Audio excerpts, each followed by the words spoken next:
하나님 말씀은 민수기, 구약성경 민수기 6장 22절부터 26절까지 보겠습니다. 구약성경 204쪽에 있습니다. 민수기 6장 22절부터 26절까지 우리 한 목소리로 합독하시겠습니다.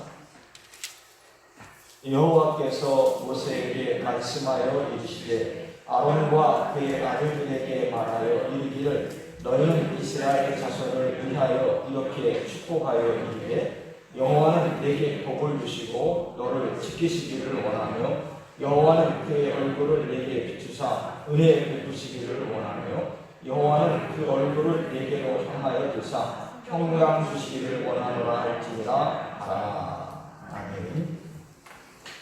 할렐루야. 네, 요즘 환절기 한 주간 동안 잘 지내셨는지요? 네, 오늘은 개천절입니다. 네, 기원전 2333년 단군 왕검이 고조선을 세운 것을 기념해서 지키는 날로 개천이라는 말은 하늘을 열었다라는 뜻을 지니고 있습니다.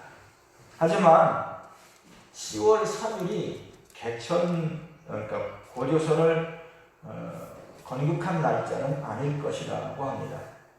단군을 숭배하는 대종교의 경전인 3일 신고에 보면 한배님이 갑자년 10월 3일 태백산에 강림하여 125년간 교화 시대를 지내고 무진년 10월 3일부터 치화를 시작했다라는 문장이 있는데 이 문장을 근거로 해서 고조선의 건국이 10월 3일일 것이라고 이야기를 합니다.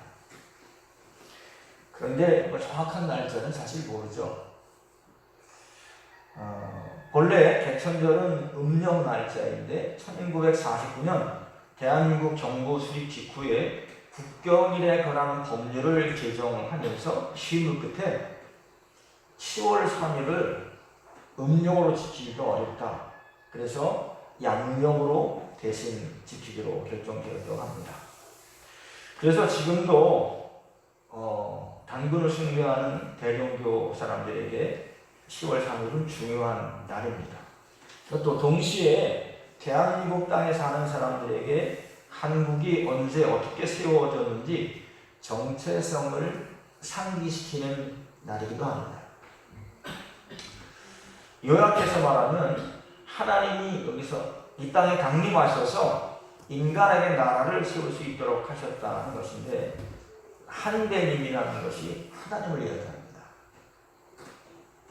대한민국의 시작도 하늘님 혹은 하나님으로 시작이 됩니다. 즉 이 나라와 백성은 하나님과 뗄래야 뗄 수 없는 관계를 가졌다고 봅니다. 그래서 서양에서 이제 캐톨릭이나 개신교가 들어갔을 때 하나님 그랬을 때 대한민국 국민은 그것이 그게 뭐 이렇게 거부감이 들거나 그 단어가 우리에게 뭔가 이상하다고 느끼지 않았어요. 왜냐하면 우리 예전부터 하늘님 하나님이라는 말을 사용했기 때문입니다. 아마도 그것은 우리나라의 개국이 거기서부터 하나님으로부터 출발했다고 보기 때문입니다. 이 세상에 반드시 사는 모든 사람들은 종교를 가지고 신을 섬깁니다. 물론 신을 부정하는 무신론자도 있는데 무신론자들의 생각은 인간이 신이 될 수 있다고 하는 자만에서 비롯됩니다. 사람이 행복할 수 있는 조건은 자신의 연약함을 인정하고 천지를 주관하는 하나님의 도우심을 바랄 때입니다. 우리가 세상 삶을 느끼는 게 뭐죠? 우리는 신이 아닙니다. 조그만 일에도 금방 마음에 상처받고 걱정, 불안에 사는 연약한 인간입니다. 그래서 하나님의 도우심을 바랄 때가 많습니다. 그렇다고 하나님만 바라보고 사람이 해야 할 일을 소홀히 해서는 안 됩니다. 사람은 누구나 이 땅에서 열심히 땀 흘리며 살아야 합니다. 만약 열심히 살기만 하면 다 부자가 되고 성공한다면 아마도 열심히 있는 사람들이 세상을 지배하겠지만, 그래서 지금 이 청년들, 20대, 30대 청년들이 열심히 노력하고 애써서 성공하면 얼마나 좋겠습니까? 하지만 지금 우리 시대는 아무리 노력을 해도 성공이 보장되지 않는 그런 시대 속에 살고 있습니다. 그래서 지금과 같은 정보화 시대에는 열심히 하는 것도 중요하지만 무엇에 열심히냐, 어떤 것에 관심이 있느냐 하는 것이 관건입니다. 세상은 단순하지 않고 복잡합니다. 그런 세상에서 내 자신과 가족을 지키고 살아가는 일이 만만하지 않습니다. 원칙을 정해서 먼저는 하나님을 잘 섬기고 다음으로는 내가 하는 일에 최선을 다해야 합니다. 그리고 주변을 잘 살펴서 좋은 친구나 이웃을 사귀는 겁니다. 아니, 내가 먼저 좋은 친구나 이웃이 되어줘야 합니다. 이 세 가지가 잘 지켜질 때 삶의 균형이 잡히고 중심이 잡혀서 안정된 삶을 살 수가 있습니다. 우리가 천지인 그렇게 얘기하잖아요. 하늘과 땅과 사람. 마찬가지로 우리가 세상을 살아가면서 하나님과 사람과 이 균형을 맞춰야 행복한 삶을 살 수가 있습니다. 오늘 이 시간에는 그 중에서 제일 먼저 중요한 하나님은 어떤 분이시기에 우리가 하나님을 섬겨야 되는지 생각해 보려고 합니다. 성경 전체가 하나님에 대한 이게 설명서지만 오늘 우리가 읽은 성경 본문에 보면 하나님이 특별히 택한 하나님의 백성들에게 복을 주시겠다고 말씀하고 있습니다. 그런데 누구를 통해서 복을 주시느냐? 바로 하나님이 세우신 이스라엘 제사장들을 통해서 이 복을 선언하라고 말씀하시고 있습니다. 하나님 직접 하셔도 되는데 직접 하신 게 아니라 모세를 통해서 너는 내가 너에게 명한 이 명령을 제사장들에게 정하고 제사장들은 그 말씀을 백성에게 선포하라고 하는 것입니다. 예수님이 이 땅에 오시기 전까지는 오직 이스라엘 제사장들만이 하나님의 백성들에게 축복할 수 있는 권한이 있었습니다. 그러나 신약시대에 이르면 구약시대의 제사장이 할 수 있었던 축도를 예수님이 대신하십니다. 그러므로 신약시대에 영적 이스라엘 백성이 된 우리 모든 성도들은 오직 예수 그리스도를 통해서 하나님의 축복을 누릴 수 있습니다. 물론 예수 그리스도께서 직접적으로 축복 기도를 받은 예수님 당시의 사람들과는 달리 지금은 주님이 세우신 교회에서 목사들이 예수 그리스도 이름으로 축복 선언을 합니다.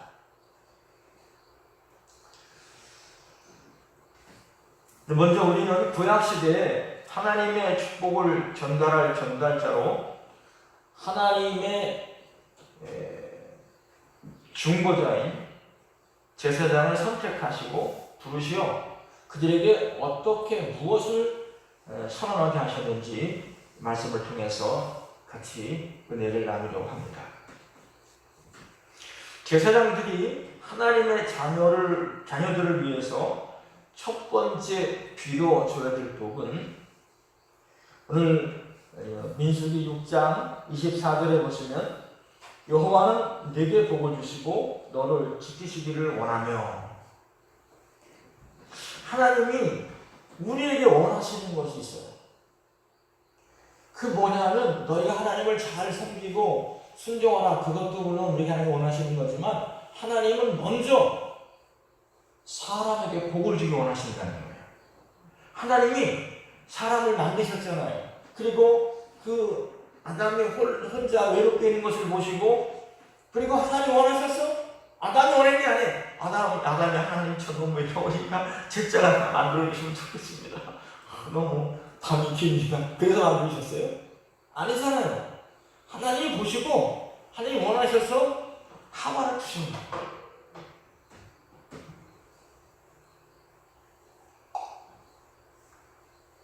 알아야 될 것은 뭐냐면 우리를 향한 하나님의 소원은 우리보다 더 크고 놀랍다는 것입니다.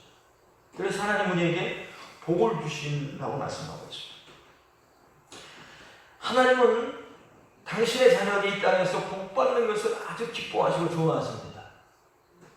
우리가 이 복을 기복적으로 돌려서 문제인데, 성경은 원래 보면 하나님이 자녀들에게 복 주기를 무지하게 좋아하시고 원하십니다. 그 성경에 보면 하나님이 내게 복을 주시고 라는 구절이 많이 나옵니다. 하나님은 부르심을 받은 개개인에게 우리 한 사람 한 사람에게 복 주기를 원하세요. 세상에서도 부모가 자녀를 사랑해서 자녀가 잘 되고 건강하고 행복하기를 바라는데, 하물며 우리를 지으신 하나님 어떠실까요? 성경에 보면 당신의 외아들을 우리에게 주시고 그에게 속한 모든 것을 아끼지 않으신다고 로마서 8장 32절은 말씀합니다. 창세기 보면 아브라함에게 네가 복의 근원이 되리라고 약속하셨는데 우리에게 똑같은 약속을 지금도 주시고 있어요. 우리는 세상 살면서 가난하게 살고 어렵게 사는 것 주님 원하지 않으세요. 주님 우리 모두가 복을 받아서 잘 살길 원하시는 거예요. 단 조건이 있어요. 정말 하나님을 복의 근원이라고 믿는 사람에게는 해당되는 거예요. 하나님 원하시는 것이 뭐냐면 우리가 복을 받는 건데, 근데 이 복을 하나님 주신다고, 이렇게 하나님이 우리에게 주시고 베푸신다고 생각하는 사람만 복을 받는 거예요. 내가 열심히 노력해서, 내가 기도해서, 그거 아니거든요. 오늘 주보에 게재된 축복의 주의사항을 한번 읽어보시기 바랍니다. 이 축복의 축복에 대해서 우리가 잘못 생각하는 것들을 좀 이렇게 올바르게 생각할 수 있도록 짚어줬습니다. 세상 살면서 무엇이든 내게 지나치면 복이 아닌 화가 됩니다. 몸에 아무리 좋은 음식도 지나치면 몸을 상하게 하는 것처럼, 저는 평상시에 음식을 짜게 먹는다고 생각을 안 했어요. 그런데 제가 반찬을 많이 먹어요. 우리 사람이 반찬 감당하기 어려울 정도로 제가 잘 먹는데, 근데 그렇게 많이 먹다 보니까 거기 어때요? 다 염분이 들었으니까 나는 조금 먹은 것 같지만 염분을 엄청 많이 섭취하는 거예요. 그러다 보니까 그 염분 때문에 제 신장이 서서히 망가진 겁니다. 몸에 지나치면 상하게 해요. 아무리 맛있는 반찬도 적당히 먹어야 됩니다. 좋아한다고, 이거 먹으면 신이 난다고 막 먹어냈거든요. 그게 아니라는 거죠. 지나친 물질의 복도 쌓아두기만 하면 양심을 병들게 하고 영혼을 갉아먹습니다. 누가복음 12장에 나오는 어리석은 부자의 이야기가 대표적입니다. 이 이야기의 부자는 세상적으로 보면 아주 현명하고 지혜로운 사람입니다. 자, 농사를 지었는데 추수를 많이 하게 됐어요. 그러니까 이 사람이 그걸 어떻게 관리할지 계획을 세우고 창고를 짓습니다. 미래를 내다보고 그가 준비한 거예요. 우리 모두 대부분 이렇게 행동하지 않나요? 돈이 쌓이면 어떻게 하죠? 저축해놓고 내가 나중에 늙어서라도 이 돈을 잘 써야 되겠다. 계획을 세우고 살아가지 않아요? 근데 하나님은 이 사람이 어리석다고 말씀하고 있습니다. 그럼 왜 어리석을까요? 재물이란 쌓아두는 것이 아니라 세상을 이롭게 하고 사람들에게 유익을 주어야 되는데, 이 부자는 이제 자기 안일만을 생각하면서 이제 내가 이렇게 많은 재물이 있게 됐으니 먹고 마시고 즐기자, 이러는 거예요. 하나님 우리에게 복을 주시는 것은 그 복을 쌓으라고 주시는 게 아니에요. 바울도 이런 말을 했습니다. 사람을 그릇에 비유하면서 사람 중에 우리가 집에 금그릇과 은그릇과 나무그릇과 질그릇이 있는데 그 중에서 누가 어떤 게 많이 쓰임받느냐? 깨끗한 그릇이 쓰임받는데요. 금그릇이 자주자주 쓰임받아야 되는 거 아니에요? 가장 귀한 거니까 보기 좋잖아요. 탐나잖아요. 그런데 그게 아니라 깨끗한 그릇. 우리 마음이 깨끗한 사람이 하나님 앞에 쓰임받는다는 뜻이에요. 부자거나 뭐 명예가 있거나 성공이 그런 게 중요하지 않습니다. 돈을 많이 벌었으면 그 돈을 가지고 세상과 이웃을, 사람을 유익하게 하는 돈을 써야 됩니다. 요즘 사회적 기업이 사람들에게 필요한 이유도 그런 거 아니에요? 기업이 돈만 벌어가지고 자기 배만 부린다면 그 기업 사람 좋아하지 않습니다. 그러나 좋은 일, 선한 일하고 어려운 이웃들에게 그들이 사랑을 베푼다면 그 기업을 사랑할 수밖에 없죠. 따라서 우리가 복의 개념을 숫자나 큰 것, 많은 것에 두면 안 됩니다. 성경이 말하는 복은 하나님과 동행하는 것이며 받은 것에 감사하는 자세입니다. 살다가 어느 순간 복을 받아 잘 되어도 그게 상태를 유지하는 게 어렵습니다. 우리가 어떤 사람이 기업을 크게 일구었는데 그 크게 일군 기업을 지키는 게 더 어렵다는 말을 합니다. 그런데 하나님은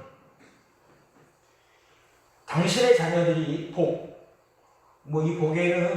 하나님과 동행하고 하나님께 받아서 감사하는 것도 있지만 먼저 기본적으로 하나님이 우리에게 힘과 지혜, 물질적 번영과 많은 자녀, 건강, 장수 이런 걸 다 주시기 원하세요.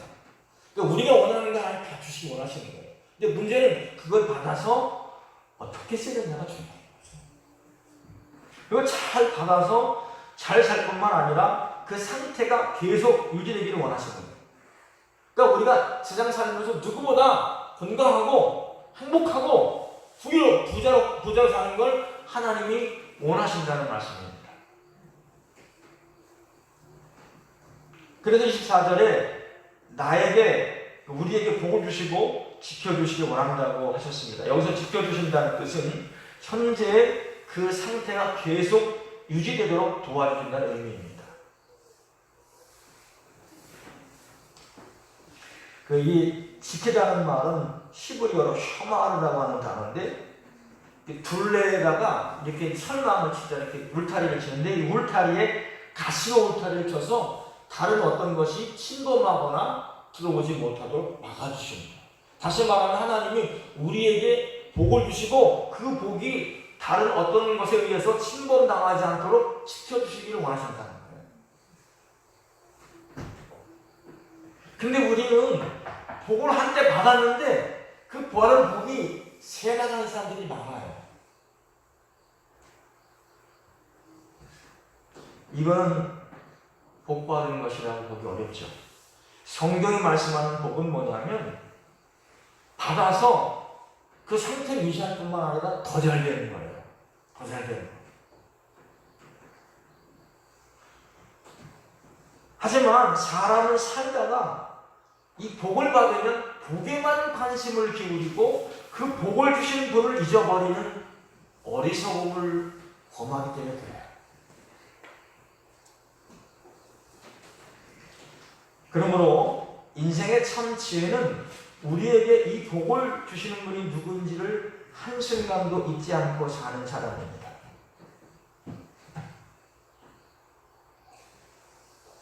저는 의사에게 신장 이 콩팥 기능이 반 정도밖에 안 남아서 앞으로 그냥 살아야 됩니다. 그러니까 다시 말하면 살다가 안 좋아지면 투석해야 되고 더 안 좋으면 죽습니다. 이런 거예요. 의사가 그러더라고요. 그런데 저는 그 병이 있다고 하는 것을 알고 나서 슬퍼하거나 아파하는 게 아니라 감사했습니다. 내가 지금까지 65년 동안 내 마음대로 내 뜻대로 막 살았는데 그렇게 살지 말라는 주님의 경고거든요. 지금이라도 깨닫게 하시면 얼마나 감사해요. 지금부터 잘 살면 되죠. 건강을 잘 유지하면 됩니다. 그래서 한순간도 하나님이 어떤 분인지 그 어떤 어려움이 생기면 그건 하나님 탓이 아닌 내 탓입니다. 내 잘못입니다.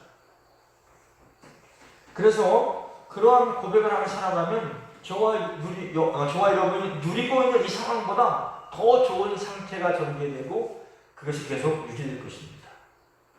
어떤 병원에 갔더니 그 병원 의사는 믿음 있는 사람인데 그러더라고요. 목사님 1년 동안만 최소한 절직하십시오. 먹을 수 있는 양만큼만 먹고 버티세요. 1년만. 1년만 그렇게 버티면 아마 남은 100살까지 산다면 몇십 년은 건강히 사실 겁니다. 예. 하나님은 우리가 어려워지고 원하지 않으세요. 복 받아서 그 상태가 더 좋아지고 나아지기를 바라시는 것이 바로 하나님의 마음입니다. 두 번째는 영원한 그의 얼굴을 내게 주사 은혜 베푸시기를 원하며 보통 우리 얼굴에 뭐가 드러나요? 우리 얼굴 보면 뭐가 드러납니까? 네, 인격도 드러나고 또 성품도 드러나고 건강도 보입니다. 그죠? 얼굴을 보면 여러 가지가 보여요. 마찬가지로 하나님의 얼굴은 하나님의 성품과 전 인격을 상징하는 표현입니다. 따라서 하나님께서 그의 얼굴을 가리시거나 감춘다는 것은 사람 편에서는 죽음을 의미합니다. 신명기 31장 17절과 18절에 보면 내가 그들에게 진노하여 그들을 버리며 내 얼굴을 숨겨 그들에게 보이지 않게 할 것인즉 그들이 삼킴을 당하여 허다한 재앙과 환난이 그들에게 임할 그때에 그들이 말하기를 이 재앙이 우리에게 내림은 우리 하나님이 우리 가운데 계시지 않은 까닭이 아니냐 할 것이라. 또 그들이 돌이켜 다른 신들을 따르는 모든 악행으로 말미암아 내가 그때 반드시 내 얼굴을 숨기리라. 하나님이 얼굴을 숨기면 어떤 일을 하시냐면 우리는 온갖 재앙과 환난을 만날 수밖에 없다는 거예요. 욥기 13장 24절에 보면은 주께서 어찌하여 얼굴을 가리시고 나를 주의 원수로 여기시나이까. 예, 하나님 얼굴을 가리시니까 자기가 마치 하나님 원수가 된 것처럼 욥이 생각이 됐던 거예요. 그러니 인생이 고달픈 겁니다.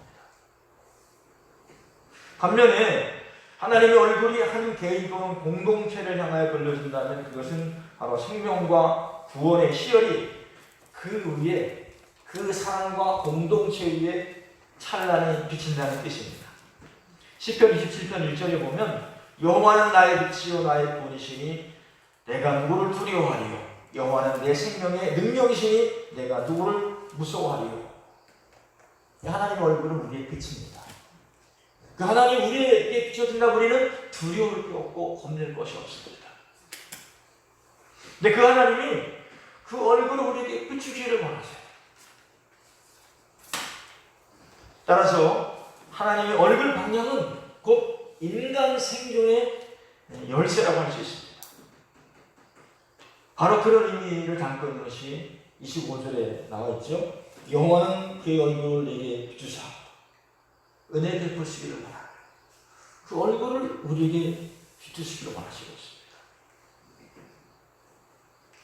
어두운 세상에 단 하나의 촛불만 있어도 용기가 생기는데 하물며 영광의 빛이요 태양이신 하나님이 우리에게 찬란한 빛을 비추시는데 어찌 감격과 시열이 솟아나지 않겠습니까?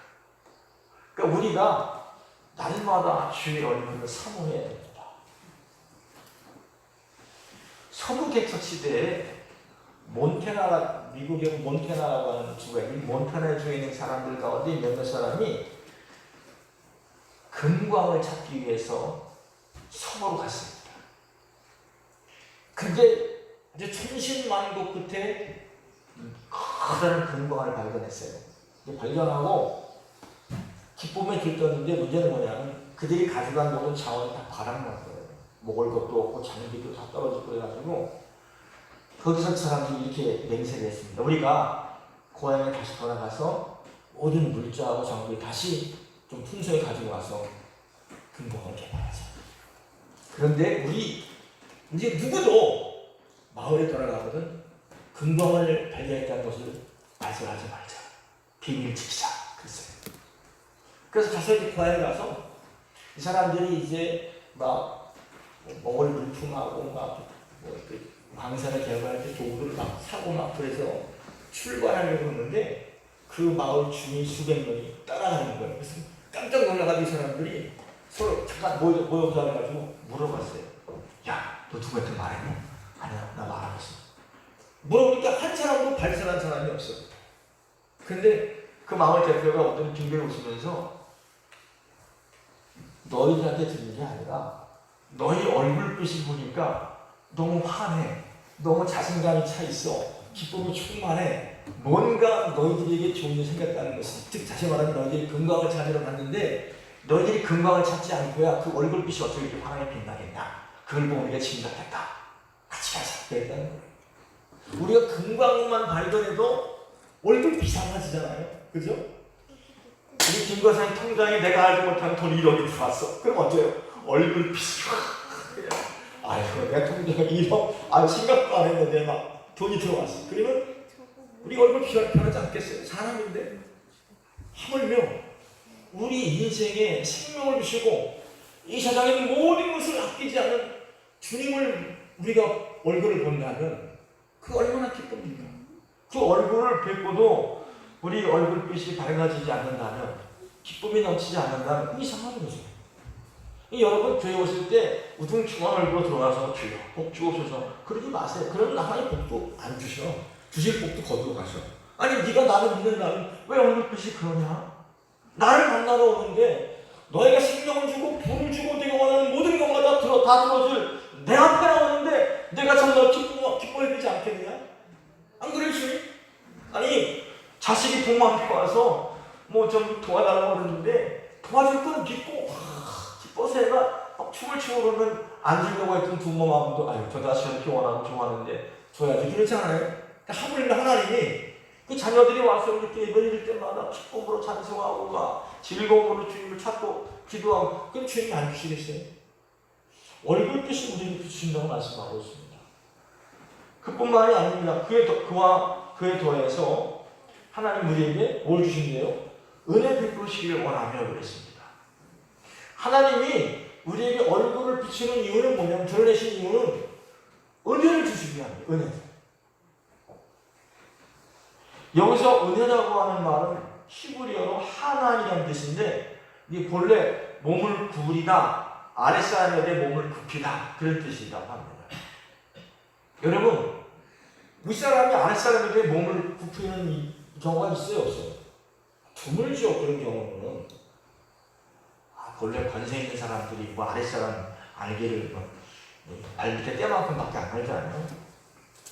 근데 이것이 그 뜻이 발전해서 은혜를 베풀다, 긍휼히 여기다라는 의미가 됐다고 합니다. 그렇죠. 윗사람이 아랫사람에게 몸을 굽히고 허리를 굽히는 것은 긍휼히 여기고 불쌍히 여기게 되잖아요. 그러므로 하나님의 은혜는 죄로 말미암아 죽을 수밖에 없는 인간에게 조건 없이 베푸시는 하나님의 한량없는 사랑과 자비와 긍휼을 뜻합니다. 하나님 우리에게 얼굴을 이렇게 비치는 이유가 뭐냐? 은혜를 주시기 위함이라는 거예요. 우리는 세상 살아가면서 우리 권사님들께 도와줬지만 한 주간 동안 주님 뜻대로 살지 못할 때가 많아요. 죄를 짓기도 합니다. 그런데 그런 죄들일지라도 우리가 주님 앞에 나와서 주님의 얼굴을 바라볼 때 은혜를 주셔서 그 모든 죄를 다 용서해 주신다는 거죠. 요즘 우리가 가끔씩 부르는 복음성 가운데 은혜 아니면 살아갈 수가 없네. 나의 모든 것 다 주께 맡기니. 저는 이 가사가 참 마음에 드는 게 뭐냐면 은혜 아니면 살아갈 수가 없네. 우리 살아갈 수가 없어요. 은혜 아니면. 그리고 하나님은 은혜를 한다면 나의 모든 것 다 주께 맡겨야 돼요. 맡기시면 편안해집니다. 죽고 사는 것이 내 손에 달렸습니까? 의사의 손에 달렸습니까? 하나님께 달렸어요. 이제 내가 죽어도 요한이 없어요. 왜? 하나님께서 데려가시면 또 하늘에서 필요한 것이 있기 때문에 데려갈 것입니다. 우리 권사님들 연세가 드실수록 마음을 비우시고 하나님 언제든지 부르시면 나는 땡큐 감사합니다. 주님 선부자 가겠습니다. 이런 마음으로 사셔야 하나님이 더 행복하고 건강한 삶을 주시지. 하나님 나는 이따 할 일이 많습니다. 아직도 생각을 거두지 마세요. 그러시면 오히려 주님이 빨리 와서 내 곁에서 편안히 쉬어라 그러실지 몰라요. 네. 그러니까 나의 모든 것 다 주께 맡기니 참된 평안과 위로 내게 주신 주 오직 예수뿐이에요. 예수만으로 우리가 만족하며 살아가야 됩니다. 그러면 하나님이 우리에게 얼굴을 비추세요. 마지막 세 번째는 26절에 보시면 여호와는 그 얼굴을 내게로 향하여 드사 평강 주시기를 원하노라 할지니라. 여기서 그 얼굴을 내게로 향하여 든다는 말은 받아들이다, 열망하다, 공급하다는 뜻을 지닌 말로서 곧 주님이 아주 우리를 뚫어지게 쳐다보고 계시고 계속 주시하신다는 의미입니다. 결국 이 말은 하나님께서 택한 자녀들에게 지속적인 관심과 사랑을 베푸심을 말합니다. 우리는 살다가 이렇게 자주 보는 얼굴도 뭐가 실수하고 잘못하면 어때요? 에이 그 얼굴 보기 싫어. 아유 꼴 보기 싫어. 내가 정말 저 인간 보기 싫어서 어디 안 간다 안 가. 이러잖아요 우리가 보통. 근데 하나님은 우리를 향해서 얼굴을 드셔서 그 얼굴을 돌리시는 법이 없어. 내가 실수를 하든 잘못을 하든 하나님 마음을 아프시게 하든 그러지 않으시잖아요. 하나님은 어제나 오늘이나 영원토록 변함이 없다는 얘기 그런 말씀이에요. 얼굴을 우리에게 향해 드신 다음에 돌리시는 법이 없어요. 하나님이 특별히 귀중한 대상에 대해서 특별한 관심을 가지고 주의 있게 주시하고 있음을 말씀하고 있습니다. 이처럼 하나님의 관심의 대상이 된 사람은 하나님의 지극한 돌보심으로 세상에서 그 어떤 위협도 도전도 능히 극복할 수 있고 아울러 참 기쁨과 평안을 누릴 수 있다고 하는 것입니다. 여기 마지막에 얼굴을 우리에게 향하여 드사 평강 주시기를 원한다 그랬습니다. 평강이라는 말은 히브리어로 어떤 단어죠? 여러분 잘 아시는 단어. 평강, 샬롬. 이 샬롬이라는 말은 안전, 행복, 건강, 번창, 우정들의 다양한 의미를 내포하고 있다고 합니다. 이것은 단순히 전쟁이나 어떤 어려움이나 고난으로부터 보호하는 그 소극적인 평화가 아니라 이 평강은 생의 기쁨과 환희가 샘솟듯 솟아오르는 역동적이고 적극적인 평화를 가리킵니다. 뭘 안 하는 게 아니라 할 수밖에 없는 그런 아주 그냥 환희, 그런 기쁨 이런 것을 우리에게 주시는 것이 바로 주님 주신 평강입니다. 이 평강은 모든 기쁨과 복의 근원이신 하나님께로부터 나오는 것이기에 우리 인생에서 가장 최고의 선물이 바로 평강입니다. 여러분 우리가 살아가면서 마음이 평안하면 어때요? 걱정하실 수 없어요. 평강은 그야말로 나타나 하나님 주시는 우리에게 주시는 가장 중요한 선물입니다. 축복입니다. 그리고 하나님께서는 평강을 선포만 하신 것이 아니라 말로만 그치지 않고 평화의 왕이시고 평강의 왕이신 예수 그리스도를 이 땅에 보내셔서 그를 믿는 모든 이들에게 참된 평화가 넘치는 축복의 삶을 맛보게 하십니다. 여러분 개천절을 맞아서 여러분에게 진정으로 하늘의 문이 열려서 하나님의 얼굴을 배웠고 그 하나님이 여러분의 얼굴을 향하여 드사 평강을 선포하시는 귀하고 복된 날 되시기를 주님의 이름으로 축원합니다. 사랑의 주님, 오늘도 거룩한 주일을 맞이해서 우리가 주님 앞에 나와 예배합니다. 주께서 우리에게 이런 하늘의 놀라운 복을 주시고 땅의 복을 주셔서 우리로 하여금 하나님의 자녀가 어떤 사람인지를 세상 사람들이 보고 우리 얼굴을 보고 발견하기를 원합니다. 주님, 우리가 그런 하나님의 사람으로서 우리의 남은 생을 살아가며 하나님께 영광 돌리게 하여 주옵소서. 예수님의 이름으로 기도합니다. 아멘.